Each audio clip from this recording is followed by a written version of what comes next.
নমস্কার, আমার ইউটিউব চ্যানেলে আপনাদের সকলকে স্বাগত জানাই। চলে এসেছি আবার একটি নতুন ভিডিও নিয়ে।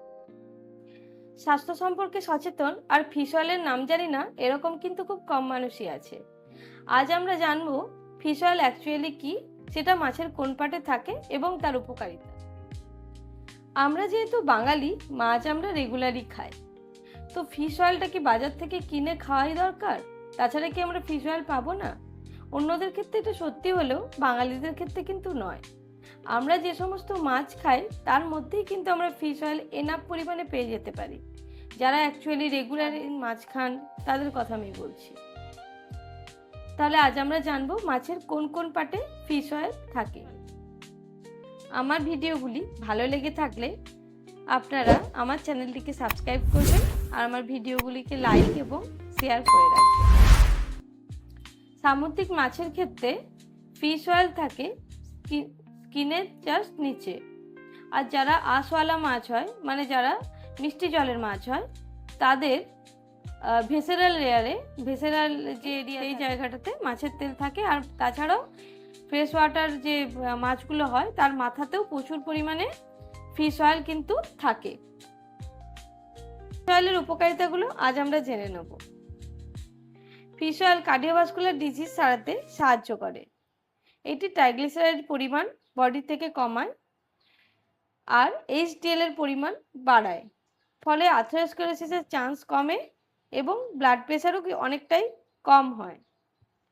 এরপরে এর আরেকটি গুণ হলো এটি আথেরোস্ক্লেরোসিস বা ইনফ্লামেশন জনিত যে সমস্ত রোগ হয় সেটাও কমাতে সাহায্য করে। সকাল দিয়ে বিশেষ করে যে সমস্ত স্টিফনেসগুলো থাকে, ইনফ্লামেশন হয়ে যাওয়ার জন্য যে আর্থারাইটিস বেড়ে যায়, আমাদের ফুলে থাকে গিঠে গিঠে, সেগুলোও কিন্তু ওমেগা 3 ফ্যাটি অ্যাসিড বা ফিশ অয়েলের জন্য কমে।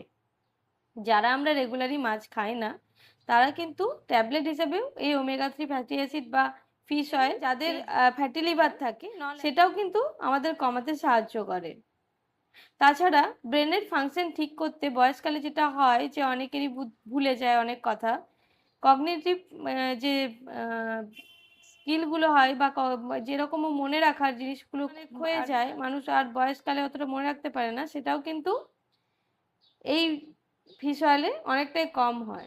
তাই আমরা দেখে থাকি এটা কিন্তু মুড ইমপ্রুভমেন্টেও অনেক সময় সাহায্য করে। যারা ফিশ অয়েল রেগুলারলি বা মাছ খায় তাদের মন ভালো থাকে। বাঙালিদের, আমাদের সবসময় আমরা যারা মাছে ভাতে বাঙালি হয়ে হাসি খুশি থাকি।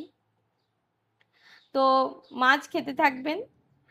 আর যদি কেউ মাছ কম খান, তারা বা কোনো সমস্যা থাকে ইনফ্লামেশন জনিত বা কার্ডিওভাস্কুলার ডিজিজ বা ট্রাইগ্লিসারাইড বেশি থাকে, লিভারের কোনো প্রবলেম থাকে, আর্থারাইটিস থাকে, বা আপনার বাচ্চাকে বুদ্ধিমান তৈরি করতে চান, তাহলে কিন্তু ফিশ অয়েলের জোড়া মেলা ভার। ফিশ অয়েল আপনার অবশ্যই নিজের দৈনিক খাবারের মধ্যে বা সাপ্লিমেন্টের মধ্যে যুক্ত করতে পারেন। যারা সাপ্লিমেন্ট হিসাবে চান না তারা রেগুলারলি বাচ্চাকে মাছ খাওয়ান। যারা আপনাদের বাড়িতে